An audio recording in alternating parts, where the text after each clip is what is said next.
Wolfchase Toyota Insider of the Memphis Tiger Network. I'm Jeff Brightwell here with Hayden Perez, the new women's tennis coach at the University of Memphis. And maybe new to the faces out there, but you've been in here a little bit, kind of settled in, and how are things going so far? Well, it's been about a month now, and I feel pretty good about everything. I'm getting to know the kids and the teams pretty well, so that's been good. My wife and family, they're all settling in as well, so getting into a routine just about now.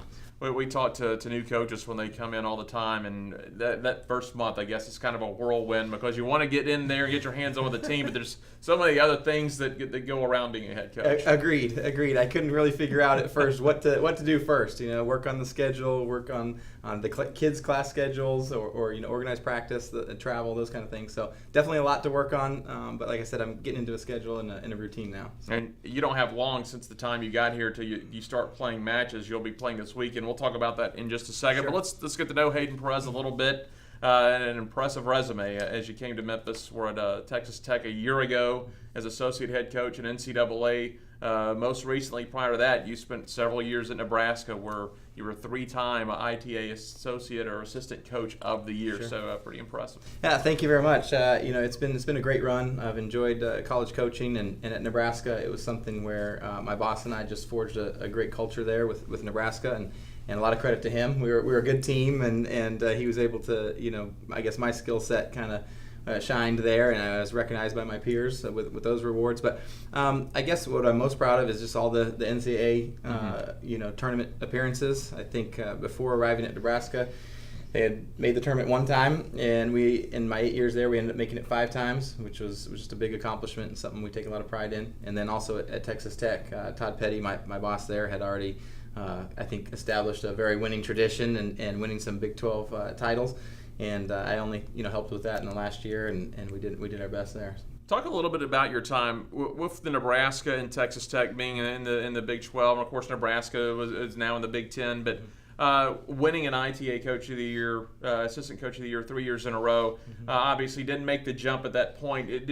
Did you feel I want to wait for the right opportunity or seize on myself a little bit more rather than just taking the quick jump? That's a great question, and it's been asked by a lot of people. I found 2 situations in both where I had great bosses, great support systems, great programs, and I was picky. I wasn't going to just go after every position that was out there. So when Memphis presented itself, I've known Lee, the former coach, for a long time, and we talked a lot. When the position became open, and he encouraged me to go after it and said what a great place Memphis was and also the university. So had to be impressed too. As you mentioned, you're good friends with Lee and you know him through the coaching circles, that how he built the program. He took a program. I remember when we started doing the shows with Lee, and he would go to tournaments just to get some experience, and then by the time he had left, he was being invited to these big-time tournaments. So he's left you a really good program. Right, absolutely. And that's something when I've talked to the different tournament directors for this fall, they've all mentioned they want Memphis back, because they've been such good performers at these tournaments. So he definitely left big shoes to fill, but hopefully I'm up to the task. Now you've got a roster of just 5 players right now. I'm sure we can't talk specifics, but I know you're thinking you're going to get another one at the semester break. But playing with a little kind of a short roster, not a lot of margin there. Right. I'm a little nervous, I'll be honest, but I think we're going to get through it. The kids that I do have, I'm focusing on them right now. They're great kids, really enjoying our time together on the court. And they just seem to be very responsive, very coachable, and I love that in a player. Good thing about a team sport, if it has kind of a short roster, everybody knows they're going to play. Absolutely. And so you got your opportunity. You're definitely not dealing with any playing time issues. Right. They're all getting in there, and they're excited about that. Got a couple of seniors on this club expected to lead it, Alyssa Hibbert and Lisa Timchenko. Right. Elisa's in an interesting situation. She's beginning nursing school this year. With that academic load, right now we're just doing a good job of managing her time, how much time she's on the court, how much time she's in the classroom, and then Lisa so far has proven to be a big good work ethic, workhorse, if you will. She's battling a little bit of injury right now, but we're gonna get through that. The doctors are checking her out, and hopefully everything will work out. With the players that are here, they've experienced success. How big of a key is that for you that when they step on the floor, even though it's 5 people on the roster and you've got a couple of seniors, they expect to be successful? I think so. The culture here has been a winning tradition. We spoke of that with Lee and all the success they've had at these tournaments. I think you've got a group that has a winning tradition built in already. So they have some expectations, high expectations of themselves, and I'll bring in some high expectations myself, and hopefully, together we can keep that up. You're going to head over to the Little Rock Invitational this weekend. Tell us about that that experience. Who else is going to be over there, and what are your expectations? Sure. It'll be my first time attending. Texas Tech attended last year, but I took a group of kids to one tournament, and Todd took a group to Little Rock. I've heard great things about it. So far, I know Ole Miss, the schools that I know of, Ole Miss will be there, Kansas, Houston. So get a look at Houston will be good, obviously, within our conference. But the other schools are also very worthy opponents. And for me, it's going to be my first time to see the kids compete.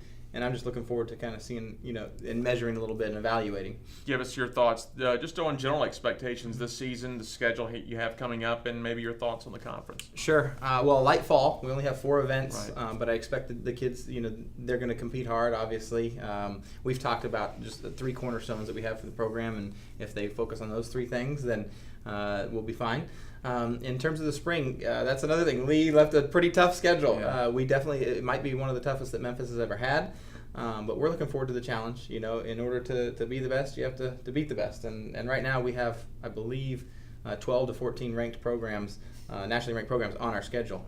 And so that's a tough one. Definitely prepares you for what you're going to see in the American. Absolutely. And those that I listed, of those 14, I think 4 are from the American and ranked ahead of us. So what a great conference, to start in for me, to start in the conference. And it looks like it's going to prove a tough battle. Sounds like it should be a fun but challenging season. Coach, before we let you go, we were kind of talking about your background, and you've been here about a month getting ready for the season to start. How has the transition been for the family moving over? You're in Nebraska, just 1 year in Lubbock, now in Memphis. Sure. We're a pretty active family. My wife's a personal trainer, and my kids are both under the age of 5, which means full of energy. Right. And so we went to Mud Island last night, and we're kind of experiencing the city, checking out different things. We've been to the Shelby Farms, and really we kind of get out and we're just checking out all the different places that Memphis has to offer. What was it about the Memphis job? Obviously, the successful program that Lee left here, but what really was it about the city and about the school that you said that's where I want to get that first head coaching job? Well, I think it was a combination of those 2 things. It was the city itself. We'd heard great things about the city, very active lifestyles around here. The culture itself was big and a selling point.